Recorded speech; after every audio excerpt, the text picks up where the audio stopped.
All right. Good morning, folks. I'm getting a little more gray than I haven't looked in the mirror in a while. Uh, so I've seen a lot of people asking about two two issues when it comes to being on a version of the carnivore diet and digestive health, and that's diarrhea and constipation. And let's be honest, it's not a couth subject to talk about. It's not something that people like to discuss, but it is a problem that a lot of people encounter when they make the transition to the diet.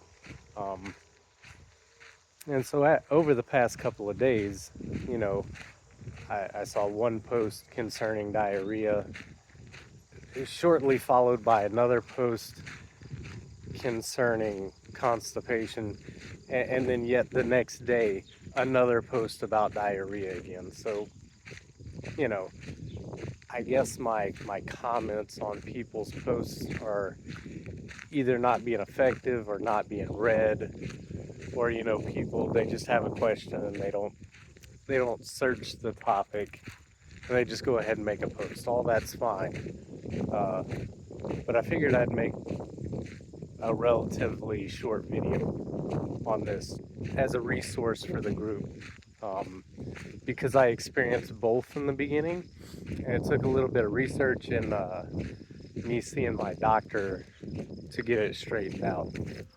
So, anyway, sorry guys, I'm on my morning walk. I walk a minimum of 5 miles a day. We can get into that in a different video as to why, but it's great for your health. So, anyways, I thought when I started carnivore that I was going to experience diarrhea like everybody else, and that's not what happened. I experienced constipation, or so I thought. Uh, so to give you guys a little bit of insight, this is something I had to learn. Just because you're not going number two does not mean you're constipated. Unless you have an extreme urge to go number two and there's a lot of discomfort and pain because you need to go but you cannot, you are not constipated. So let me explain this. It turns out when you eat, so my version of carnivore, I eat a lot of eggs, um, more so than meat, and that has nothing to do with money or availability or anything like that. I can certainly afford prime cuts of meat, and I do indulge in them. I just feel better when I eat eggs. I don't know why.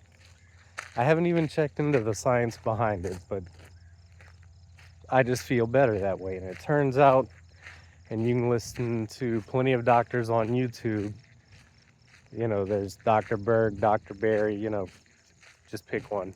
Um, Eggs are considered a near perfect food. So when you ingest them, your body literally absorbs the vast majority of it. So it turns out, you know, poop or going number two, that is your body getting rid of waste. Well, if you're not eating stuff that ends up being waste, there's just no waste to pass. So, uh, funny, I thought, you know, after the first 3 weeks of starting this diet that I was constipated, when in all actuality, I just wasn't producing waste because I was eating a lot of eggs. Um, However, that being said, people can experience constipation, real constipation, uh, on this diet. And I'm not going to say that the doctors lie to you, because I don't think, and I could be wrong about this, I don't think any doctor intentionally lies to their patients. I think they hear the same thing over and over and over again, and they take it as fact without doing their own research or actually reading studies. They're just like, yep, that's the way things are. I want to talk to you guys about fiber versus fat when it comes to constipation and how each of those works. So let's start with fiber. Conventional medicine will tell you that if you're constipated, you need more fiber, and that's how you, one, fix your constipation, and two, that was the cause of your constipation was lack of fiber. It's just not true. One, fiber is really not good for you. Turns out you can't even digest it. Second, it has a dehydrating effect on the digestive system. When fiber comes in contact with water, it literally absorbs it and swells up. However, there's one good thing about fiber that you won't hear mentioned, and that is that it will clean your lower digestive tract out. It has that effect. It balls up, it goops up, and it brings things with it. So because it is indigestible and your digestive system doesn't want it in there, and because it soaks up a whole bunch of water, when fiber comes out, it tends to come out very aggressively. And I hate to put it that way, but your body doesn't like it. It tries to get rid of it very rapidly because it causes water loss, and you just can't digest it. So remember, we're talking about waste here, so that is waste. So it is factual that fiber will produce and become poop, and that's because it's not good for you. You don't want it in your body. Okay, so conversely, fats. Fats actually do help you go to the bathroom, go number two, in multiple ways, but the most simplistic way to put it is it really lines and lubricates your digestive tract. Fats are oils, or oils are fats, depends on how you want to look at it. And oils have a lubricating effect. It's just fact. So if you tend to eat an all meat diet or a diet that is very meat based, your stool is going to get harder and more compact. That's natural because it sits in the digestive tract longer, and because there's less waste, it sits there and compacts before your body wants to get rid of it. So your stools are going to be sturdier, if you will, and it'll take longer to go number two. But as long as you're getting plenty of fats in your diet, should slide out no problem. Okay, there's two other things we need to discuss when it comes to constipation. One is what I'm currently doing, physical exercise. It is important. Us human beings, we're designed to track and trace prey for very long distances. We didn't start ambush hunting and trap hunting till recent history. It turns out human beings literally just used to run or walk prey until it fell over, and then they'd eat it. So we used to just exhaust animals. So we're very good at moving, and our body and our bone structure is built for it. And it turns out, if you're lethargic and you sit around on the couch all day, or you lay in bed all day, or you sit in that computer chair all day in front of the computer, if you have a lack of exercise, it makes it harder for your body to properly digest the food you're eating. Because let's face it, gravity and jarring something around helps it move down. So, a good fix, if you will, for having recurring constipation, obviously take a look at your fat intake, right? But also exercise. If you have a general lack of exercise, then it's just going to be harder to properly digest and pass waste products. And then lastly is water intake. If you have fiber in your diet, you need a lot more water than if you don't have fiber in your diet, because that fiber soaks it up. But anyways, you know, water is important for lubricating all parts of the body, but it's also important in digestive health and properly digesting food, and it's also important for passing stool without aches and pains and problems. So, you know, most people that do carnivore already understand that they need plenty of water, but I would argue that any human being that eats should have plenty of water. Okay, so now on to diarrhea. Sorry, I got a car alarm going off here.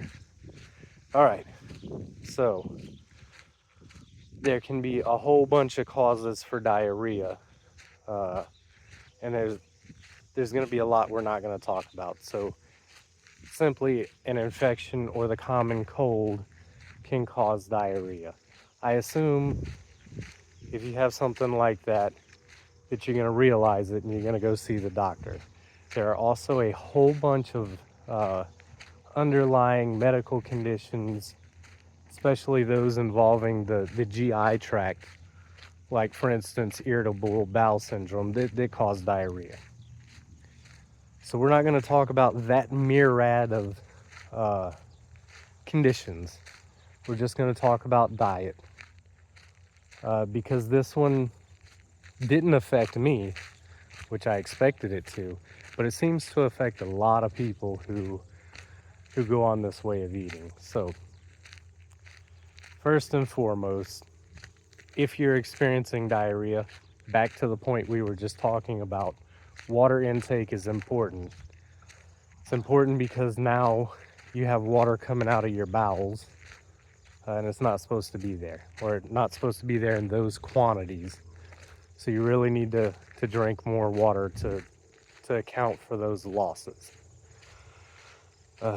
So additionally, there are a lot of people out there that are lactose intolerant and they just don't know it. And that's okay. You know, there's a couple of things you can do to verify whether you're lactose intolerant or not.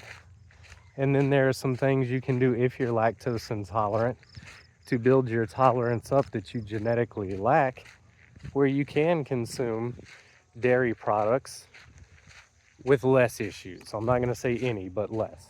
Okay, so lactose intolerance. If you're lactose intolerant, it will cause diarrhea if you consume dairy products. Now, I'm not lactose intolerant. I have good genetics when it comes to this, and I love dairy. I'm lucky that way. My understanding, though, is that there's a lot of people who are not. You can try, if you think that this is the issue in causing your diarrhea. Sorry, getting chased by a dog. Of course, lower your dairy intake and you got to do this you've got to observe yourself over a couple of weeks.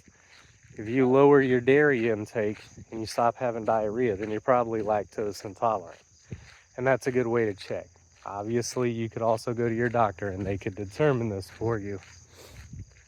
But that's a common cause, and there's a lot of people who just have like a slight lactose intolerance that they just never knew it, right?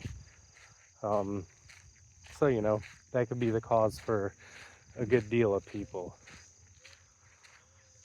Now there's another one. Remember I was talking about fats are good at lubricating. That's true. But there's also this other condition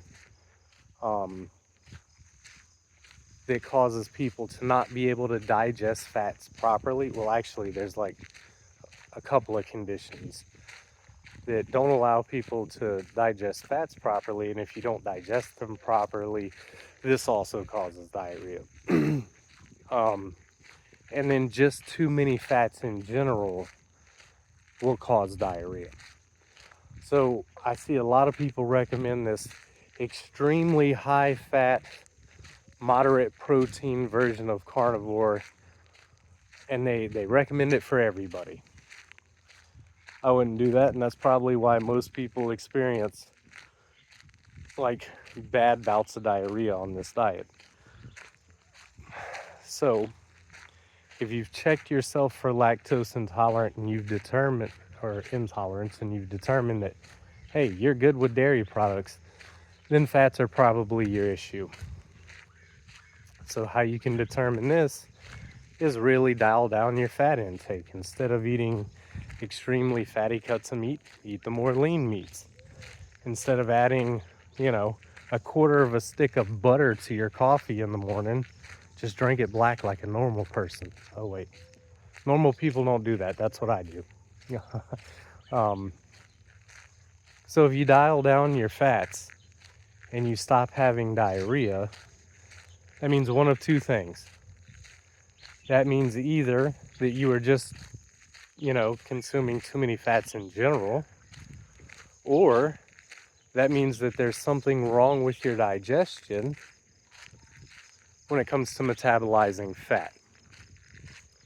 So if it's the first, how you determine this, if you just had too much fat in your diet and you cut out most fat and you stop having diarrhea, if you slowly reintroduce it, and let's say you get up to like a 30-70 ratio or a 40-60 ratio, or about half and half, and you stop and you still have no diarrhea problems, then it has nothing to do with your digestive health, and it's just simply that you are consuming too much fat in general.